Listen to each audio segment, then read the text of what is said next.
Тановски, пратеник од ВМРО ДПМН, добро вечер и добре дојдовте. Благодарам за поканата. Ке имате интензивна агенда во собранието. Сакам да почнеме со кривичниот законник, односно измените кои ги поднесовте. Најпрво, зошто поднесувате измени на кривичниот законник, кога 7-8 години речиси сите катедри по кривично право работат на ново законско решение кое треба да даде една комплетна, целосна форма која ќе важи во следните децении. Зошто го правите ова вака пред Нова година? Така, одлично прашање на кое што треба да дадеме малку подетален одговор. Пејќи да ги потсетам граѓаните, во месец февруари Уставниот суд испрати едно писмо до собранието каде што побара да се усвојат итно и неодложно измени на кривичниот законник, бидејќи овој месец на 24-ти Уставниот суд има закажано седница со кој што доколку тие измени не бидат донесени, може да се случи да се практично на некој начин правно суспендира она донесено законско решение од 2023 година и над 200 процеси кои што се водат по оние законски измени кои што се донесува во 2023 по начелото на поповолно кон обвинетиот би можеле да пропаднат и тие луѓе да излезат на слобода или да бидат прогласени за невини и покрај тоа што имаат сторено одреден деликт. Така да во држава во моментов има два процеса од аспект на кривичен законник, еден кој што се припрема во Министерството за правда и кој што е дел од реформската агенда, тој ќе биде донесен 2026 и ова преодно решение кое што ние како група на пратеници го поднесовме за да спречиме амнестија на еден поголем дел на група на луѓе кои што сториле кривични дела под овие квалификативи, но и за да ја обезбедиме правната држава барем додека не го донесеме новиот КЗ. За какви законски одредби се работи? Дали е враќање на оние одредби кои што беа пред 2023 или комплетно нови казни, нови дела пропишувате? Дали не е наедноставно само се вратите на оно што беше суспендирано во септември 2023 со измените кои ги направи владата на СДСМ и ДУИ? Па тоа е невозможно од практична причина што од тогаш до денеска има повеќе европски директиви, односно 4 кои што треба да се следат, повеќе европски препораки, имавме оценска мисија од тој момент до сега и токму затоа како што кажав тоа законско решение кое што вие го споменувате дека неколку години стои а не се донесува, тоа е од 2022 година, претходната влада не го донесе, ја донесе на легална дивоградба во 2023 година, а новиот министер за правда господинот Филков формираше нова работна група која што тоа законско решение кое што го зборуваме во 2026 и треба да го донесе. Конкретно за овие измени кои што ме прашавте, јас ќе издвојам 4 работи кои што сметам дека треба да се припоменат. Првиот е оние измени кои што даваат квалификатив на безбеден град, односно даваат можност да се санкционираат делата од безбедниот град. Второ е за отприлика некое казнено дело кој што е ново за експлицитни содржини на лик јавна соба, да бидат подетално тие инкриминирани. Да, тоа е интересно и важно е видов таа одредба. Семејното насилство да се гони по службената должност, се проширува опфатот за гонење, односно за конфискација на нелегално стекнати имоти и секако се враќаат на некаков начин во јавноста познат како 353, односно за тие работи кои што во службата се случуваат, кои што се незаконски. Добро, во делот на 353 има одредени дела за кои предвидувате пониски казни од оние кои беа пред 2023. После тие измени во 2023 народски кажано дуваме на јогурт, која е целта кога нешто се прави, кога се намалуваат рамките, границите на најниска и највисока предвидена казна. Например, за злоупотреба на службена положба тешки облици, претходно имало од 3 до 10 години затвор, сега пропишувате од 1 до 8. Така. Не може да не се прашаме за кого тоа се прави. Легитимно прашање, тоа е заради неколку работи. Прво, имаме ние направено во парламентот една компаративна анализа од прилика 6 земји кои што се околу нас, како и Сојузна република Германија. И тоа кој што вие го споменувте е единствен член по кој што по 3 години и согласно европските регулативи има намалена казна во однос на тие пред 2023.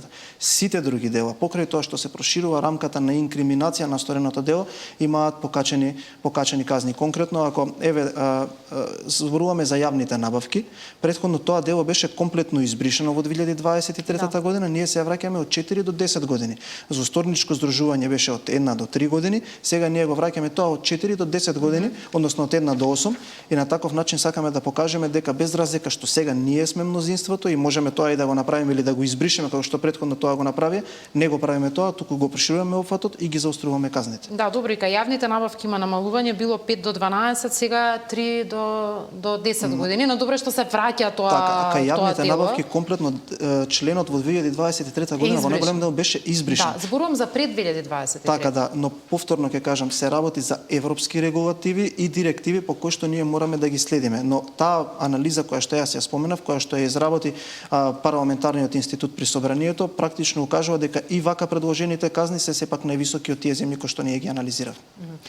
Споменавте дека и за Safe City има одредени одредби. Беше најавувано дека ќе се регулира прашањето на безобзирно возење и можноста за конфискување на возилото, нешто што побуди одредена дискусија во општеството. Дали тоа е регулирано во моментов и колку детално ќе го решите тоа прашање, затоа што знаете може некој да управува возило на лизинг, семено возило, службено возило, кој ќе ја понесе во тој случај одговорноста и товарот на казна? Практично тоа се работи за група од 6 закони, од кои што 4 се донесени. Законот за прекршоци треба 2/3 во парламентот, законот овој кој што го зборуваме ние кривичниот законник го детерминира тоа кое што вие го кажавте, односно одземање возило по две основи.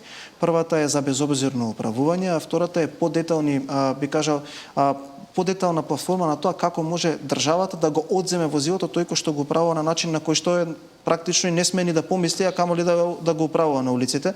Тоа е доколку претекнува на лента, односно претекнува на правец кој што е тешко предвидлив, односно ако вози на спротивен правец на лентата која е физички обележена, доколку го управува возилото под дејство на алкохол, психотропни супстанции, дрога и така натаму, доколку вози повеќе од 50 во урбани средини или 70 на автопат или соодветно на тоа и 70 и 90 зависи од квалификативот, и доколку тоа дело го има репетитивно повторено. Така да сметам дека конечно во оваа држава, ако направите анализа на сите оние сторени фатални сообраќајни несреќи, најголем дел од случаите кои што се повторуваат се овие кои што ние ги внесуваме во кривичниот законник.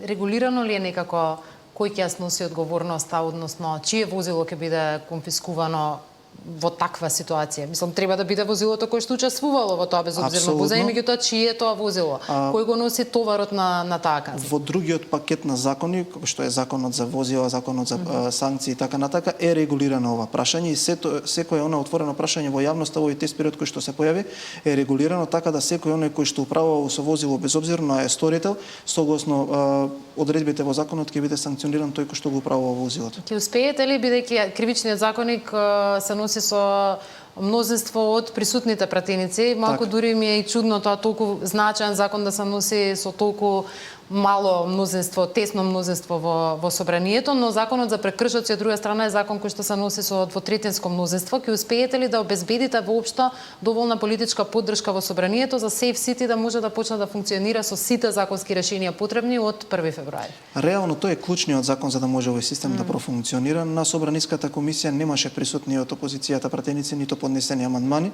Се надевам и верувам дека ќе обезбедиме, да не речам сигурен сум. Имате разговори со опозицијата?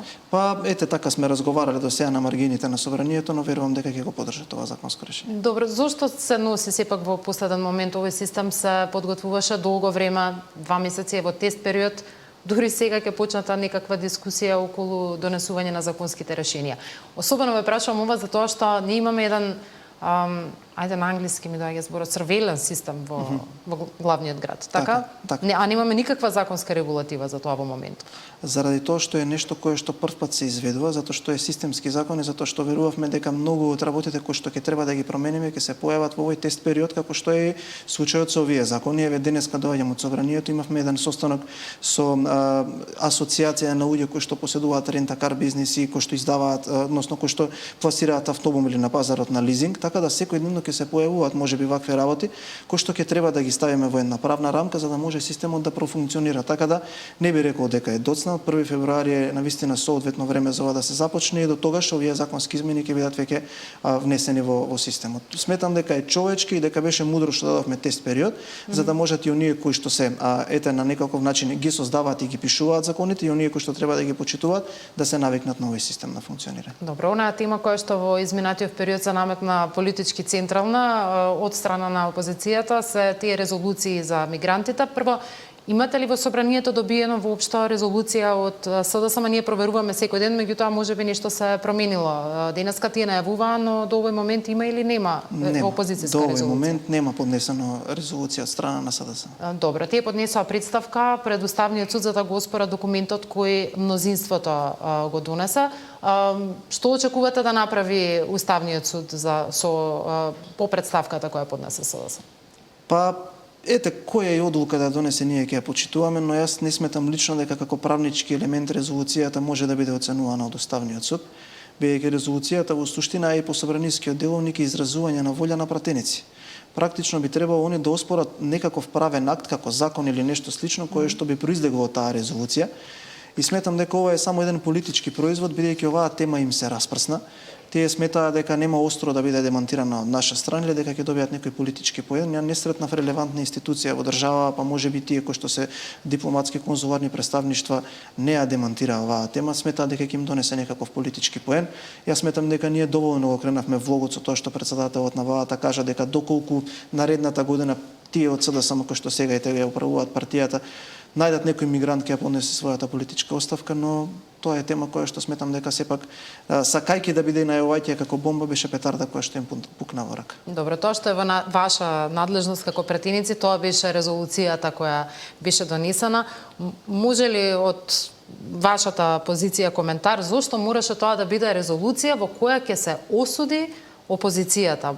Малку нели звучи чудно во едно демократско општество како нашето да донесуваме политички став, резолуција во парламентот со над 60 пратеници, нели мнозинство, да осудиме друга политичка партија? Ние го осудивме ширењето на лажните вести, бидејќи тоа не престануваше.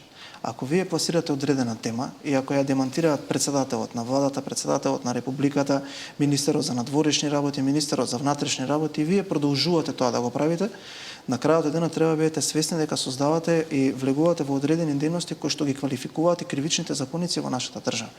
И с поглед дека сметавме дека тој воз на лажни вести треба да биде прекинат токму на овој начин, ние ја направивме таа резолуција со 9 заклучоци кои што покрај тоа што го осудивме ширењето на лажни вести, ние укажавме дека нема да има сега и во иднина ниту па некој ќе размислува на создавање на мигрантски кампови и уште една поважна работа која што јас сметам дека е клучот на оваа резолуција, да ги поништиме сите одлуки во претходниот период кои што ги донела било која претходна влада за изградба на вакви мигрантски кампови во нашата држава. Да, ама невозможно е со резолуција да, како што сте напишале, отфрлите или поништите аранжмани, одлуки, политики на поранешна влада. Но можно е од резолуцијата. Сам нема правна тежина резолуцијата како акт за да поништи закони, одлуки, било што друго формално како правен документ. Но кажав дека резолуцијата е платформа, односно изразување на став кој што потоа ние како пратеници, секако повикувајќи се на резолуцијата, можеме да влеземе во таков процес да промениме закон, а владата како извршна власт може да ги смени одлуките на владена седница. Да, велите се осудува и се констатира дека опозицијата свесно ширила дезинформации и паника.